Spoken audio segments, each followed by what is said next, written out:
Welcome to Myra's corner. Hi Myra, hi, कशी आहे तू? मी बरी आहे. येस, भांडळी after a long time blog करतोय. आज तारीख आहे 6 जून आहे. आज माहिती आहे घड्याळ थोडं पुढे आहे.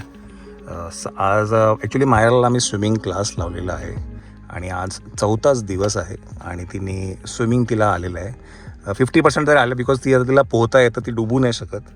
आणि मी तिला खूप आधी वेळा सांगितलंही होतं की तुला येतं आहे, थोडं लो अँड कॉन्फिडन्स आहे, पण आज तिला स्विमिंग आलेलं आहे की नाही. So big clap. चला, मायराला आता काय सुट्ट्या आहेत.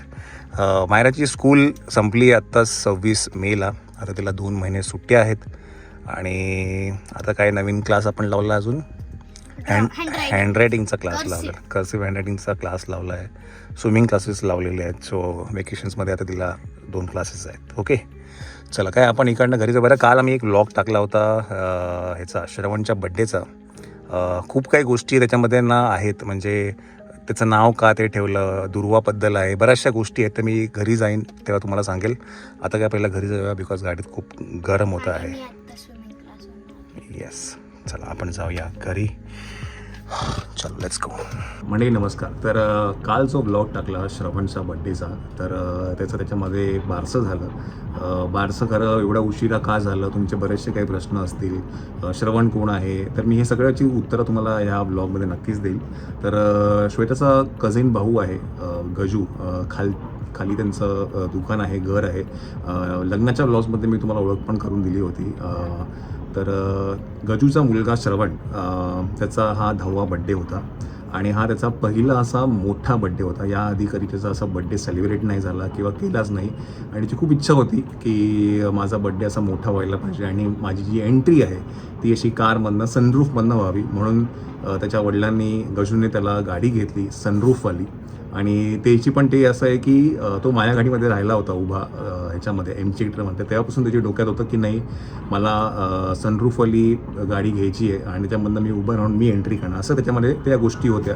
तर म्हणून 2-3 ब्लॉग आधी मी टाकलं होतं की गजूने गाडी घेतली होती.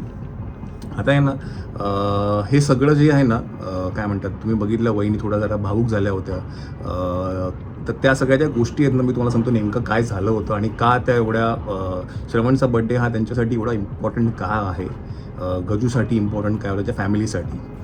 मला आजही आठवतं आहे, 10 वर्षापूर्वीची गोष्ट आहे. मला गजूचा फोन आला होता. I was in the meeting आणि त्यावेळेला मी त्याचा फोन उचलला नव्हता. 5-6 miss calls back to back आले होते आणि मी फोन उचलला नाही. काहीतरी 9-9:30ची गोष्ट होती आणि श्वेताचा नंतर मला मेसेज आला की तुम्ही ताबडतोब गजूला कॉल करा. आणि ना मी श्वेताला सांगून ठेवलं की जर मी मीटिंगमध्ये असेल तर मी कधीच फोन उचलणार नाही. तुला जर का काही इम्पॉर्टंट असेल तर तू मला नॉर्मल टेक्स्ट मेसेज कर, मी रिप्लाय करेल. तर हे असं आमचं एक हे असतं की मीटिंगमध्ये मी फोन उचलत नाही. त्याच्यामुळे गजूचा फोन मी उचलला नाही आणि मग मी मेसेज वाचला आणि बाहेर येऊन लगेच मग गजूला मी फोन लावला. तर गजू तेव्हा खूप रडत होता आणि तेव्हा त्यांनी सांगितलं की श्रवणला आपण हॉस्पिटलमध्ये जे ॲडमिट केलं आहे, तर डॉक्टरांनी हार्ट काय म्हणतात, दे हॅव लॉस्ट होप्स. ते सांगत आहेत की तुम्ही तुमच्या नातेवाईकांना बोलवून घ्या आणि आता आपल्याकडे काही राही नाही. म्हणजे त्याची ट्रीटमेंट चालू होती. नाशिकला तो हॉस्पिटलमध्ये होता आणि तो खूप असं म्हणजे एका वडिलांची जी हतबल असते ना, ते सगळे ते होतं. मला तो बोलला की जिजू आपण त्याला मुंबईला घेऊन येऊया का. मी म्हटलं मुंबईला घेऊन येणं, पण आपल्याला इकडे पण त्याची सगळी तरतूद, ती सगळी सोय, डॉक्टर्स हे सगळे मिळाले पाहिजेत. तर मी त्याला म्हटलं मला 15 मिनटं दे, मी बघतो इकडचं काय मला करता येतं, कोणाशी बोलता येतं आहे का. त्यावेळेला श्वेता वॉज प्रेग्नेंट. मायराच्या वेळेला ती प्रेग्नेंट होती, त्यावेळीची ही गोष्ट आहे. आणि मायरा श्वेताचे जे गायनॉलॉजिस्ट आहेत त्यावेळेला मग त्यांना फोन लावला मी आणि मग त्यांना विचारलं की असं असं आहे, माझं एक पेशंट आहे जे नाशिकमध्ये, त्यांना मुंबईत आणायचं आहे, पण मला एक असं एक पिडियाट्रिक पाहिजे की जे हे सगळं व्यवस्थित ट्रीट करेल. तर ती म्हणाली की आपल्याकडे जे कन्सल्टिंग पिडियाट्रिक येतात post delivery, mister Rajan Doshi म्हणून आहे, डॉक्टर राजन दोशी, तर त्यांना तुम्ही कन्सल्ट करा, त्यांना ती केस सांगा, त्यांचं काय मत आहे ते घ्या आणि then you take a call. तर मी लगेच त्यांना फोन लावला, त्यांच्याशी ते सगळी केस सगळी त्यांना सांगितली. त्यांनी मला फक्त एकच गोष्ट सांगितली की नाशिक टू मुंबईचा जो प्रवास आहे तो तुम्ही फक्त व्यवस्थित करा, बाकी नंतर मग मी इथे काय करायचं ते मी बघून घेईन. ही एवढी त्यांनी होप्स दिली होती मला. मी लगेच गजूला फोन लावला. मी म्हटलं डॉक्टरने असं असं सांगितलं आहे की म्हणजे गाडी जी आहे, म्हणजे जी ॲम्ब्युलन्स आहे ती प्रॉपर असावी, डॉक्टर्स असावे आतमध्ये. आणि तो व्हेंटिलेटरवरती होता त्यावेळेला श्रवण. तर ते खूप डेलिकेट होतं त्यावेळेला. तो जो ट्रॅव्हल होता ते 3-4 तासाचा प्रवास होता. तर पण ठीक आहे, त्यांनी पण ती रिस्क घेतली, आम्हीही ती रिस्क घेतली. मला आठवतं आहे फॉर्टिस हॉस्पिटलला आम्ही त्याला ॲडमिट केलं होतं. रात्री 1:30-1:45ला काहीतरी ॲम्ब्युलन्स आली होती आणि डॉक्टर्सची पूर्ण टीम, फॉर्टिस हॉस्पिटलची पूर्ण टीम ती खाली होती त्याला ट्रीट करायला ॲम्ब्युलन्सच्या इथे. तर असं नाही की वरती गेल्यानंतर किंवा काय, तर त्याला खालीच ते लोक ते ट्रीट करत होते आणि तिकडनं त्याला वरती घेऊन गेले. 1.5-2 महिन्यात तो काहीतरी मुंबईत होता. गजू होता, दीपा वहिनी होते, तिचे आईवडील होते, दीपा वहिनीचे आईवडील होते, सगळेजण मुंबईत होते. 1.5 महिना त्याने ट्रीटमेंट घेतली. त्याच्यानंतर जो तो नाशिकला गेला तो परत कधीच आला नाही. म्हणजे एवढं त्याला परफेक्ट त्याला म्हणजे ट्रीटमेंट मिळाली होती आणि त्याचं सगळं जे काही आजारपण सगळं ते बरं झालं होतं. त्याला कधीच परत दवाखाना किंवा करायची कधीच वेळ नाही लागली. तर ही तेव्हाची ती गोष्ट होती. म्हणजे आम्ही पण म्हणतो की बघा, आज जे मायराला डॉक्टर ट्रीट करतात, डॉक्टर राजन जोशी किंवा आता व्योमसाठी पण आहेत, तर ही त्यावेळेला त्यांची माझी ओळखही नव्हती. मी फक्त त्यांना एक पहिला फोन लावला होता की असं असं आहे. आज ते चांगले परिचयाचे आहेत, ते मलाही ओळखतात, मीही त्यांना ओळखतो. पण त्यावेळेला फक्त नुसतं एका फोन कॉलवरती त्यांना मी केस स्टडी सांगितली आणि त्यांनी मला फक्त एकच होप दिले की तुम्ही नाशिक टू मुंबईचा प्रवास हा सुखरूप करा, बाकीचं मी इथे बघून घेईल. आणि ट्रस्ट मी, त्यांनी जी काही ट्रीटमेंट त्याला दिली आणि त्याच्यानंतर आम्हाला कधी पाठी वळून बघावं लागलंच नाही. सो ती ना खूप त्यावेळेला खूप स्ट्रगल केलं, म्हणजे दीपा वहिनीने म्हणा किंवा गजूने म्हणा. कारण का दुर्वा लहान होती, दुर्वा तिकडे नाशिकला असायची, कधी तिच्या आजी आजोबांकडे असायची, कधी जळगावला असायची. तर तिला त्यावेळेला लहान मुलीला ते जे प्रेम होतं ना म्हणजे आईवडिलांचं, ते तिला मिळालं नाही. ते तिला ती खंत दीपा वहिनींना खूप होती. म्हणून ते नेहमी म्हणायचं की नाही दुर्वा, मला तुला काय म्हणतात झोपवता नाही आलं, तुम्ही त्या व्लॉगमध्ये बघितलं, ते सगळं करता नाही आलं, पण आज मी माझ्या सगळ्या भावना त्या व्यक्त करते. सेम गजूसाठी आहे. बिकॉज श्रवणसाठी इथे राहणं हे खूप प्रायोरिटीचं होतं, इम्पॉर्टंट होतं. त्याच्यामुळे ते सगळे इथे होते. आणि जे नाव ठेवलं, हृदय जे नाव ठेवलं, त्याच्यामागे पण एक हे आहे की जेव्हा तो झाला त्यावेळेला काय माहिती 1.5-2 महिन्याचाच होता वाटतं काहीतरी, तेव्हा त्याची ओपन हार्ट सर्जरी झाली होती आणि पुण्याला दीनानाथ मंगेशकरला ती झाली होती. मला असंही आठवतं की त्याच्या पायावरती एवढे इंजेक्शन्स दिले होते ना, त्याचा पाय असं काय म्हणतात सुजला होता. 170 काहीतरी इंजेक्शन्स दिले होते त्यावेळेला.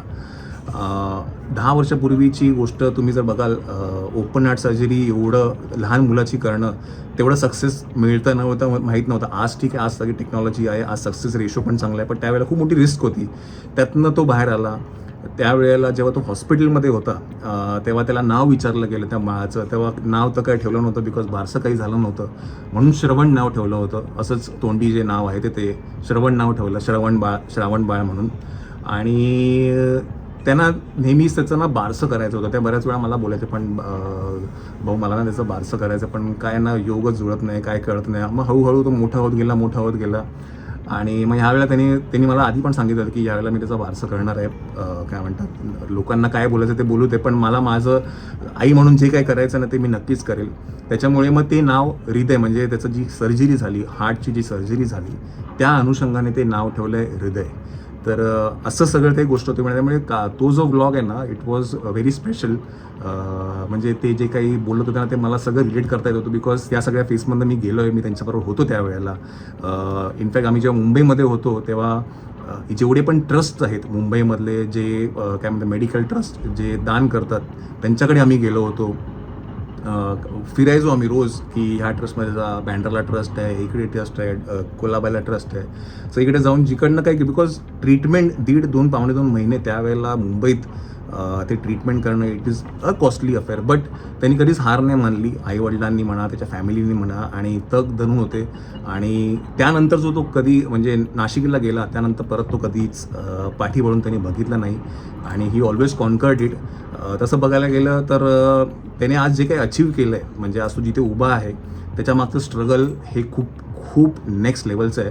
म्हणजे काय म्हणतात, त्याला चालायला उशिरा लागलं, त्याला बोलायला उशिरा लागलं, बिकॉज तो ज्या वेळेला त्याला ते संगोपन आणि ते सगळं वेळ होती त्यावेळेला तो हॉस्पिटलमध्ये होता.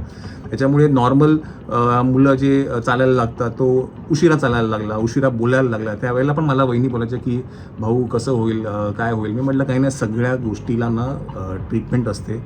जेव्हा प्रश्न येतो ना तेव्हा उत्तरही असतं हे विधिलिखित आहे. हे काय म्हणतात नियतच आहे की if there is an question then there is an answer. तर मी त्यांना म्हटलं तुम्हाला प्रश्न पडला त्याचं उत्तर 100% असणार. जर त्याला बोलायला काही त्रास होत असेल आपण स्पीच थेरपी करू.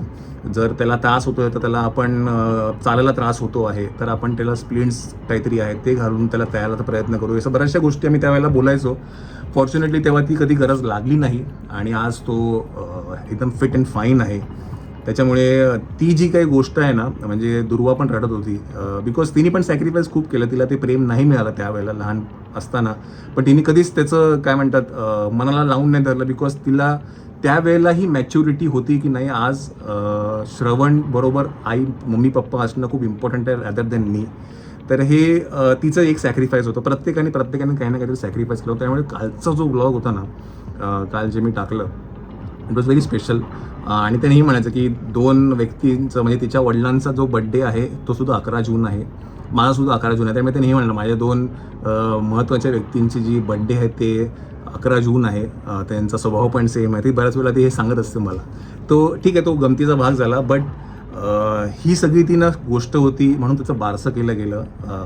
काय म्हणतात अधिकृतपणे नाव ठेवलं गेलं आणि त्या सगळ्या ज्या गंमत जम्मत त्या सगळ्या होत्या. तर असा तो व्लॉग होता. आणि आता काय ना मी खूप टायमानंतर आज मोबाईलवरती असं काही शूट करतो किंवा बोलतो आहे. मायराला सुट्ट्या लागलेल्या आहेत आता. जस्ट मायराला सुट्ट्या लागायच्या आधी ना मायराचा हे होतं ॲन्युअल डे होता. स्पॉटलाईट म्हणतो आपण तो झाला. त्याचे काही माझ्याकडे काही व्हिडिओज आहेत तेही मी तुम्हाला नेक्स्ट ब्लॉगमध्ये नक्कीच दाखवेल. त्यावेळेला रियांश आला होता. रियांशला सुट्टी होती त्यामुळे रियांश आला होता. त्याला आम्ही मुंबईत घेऊन आलो होतो सगळं झाल्यानंतर. रियांश होता. नंतर आता मम्मी होती काही दिवस इकडे. तर उद्या मी तो व्लॉग टाकेल स्पॉटलाईटचा मायराची ॲन्युअल डेचा. खूप सुंदर होता. मी मागेही बऱ्याच व्लॉगमध्ये म्हटलं मायराचं जे स्कूलचं जे ॲन्युअल डे असतं it is not less than a concert. खूप सुंदर पद्धतीने मॅनेज करतात. रिहर्सल करतात त्या वेळेला त्याच्या आधी on ground rehearsal stage rehearsal हे सगळं करतात. म्हणजे ना ते परफेक्ट करण्याचा प्रयत्न असतो त्यांचा आणि त्यांनी याही वेळेला तेच केलं. खूप सुंदर झाला. तर तो व्लॉग उद्या येईल. तर नक्की बघा आणि नंतर बघू जसं जसं काही जमते मला तसं मी काही शूट करून ब्लॉग शूट करायचा प्रयत्न करेन. So thank you so much. भेटूया नेक्स्ट ब्लॉगमध्ये.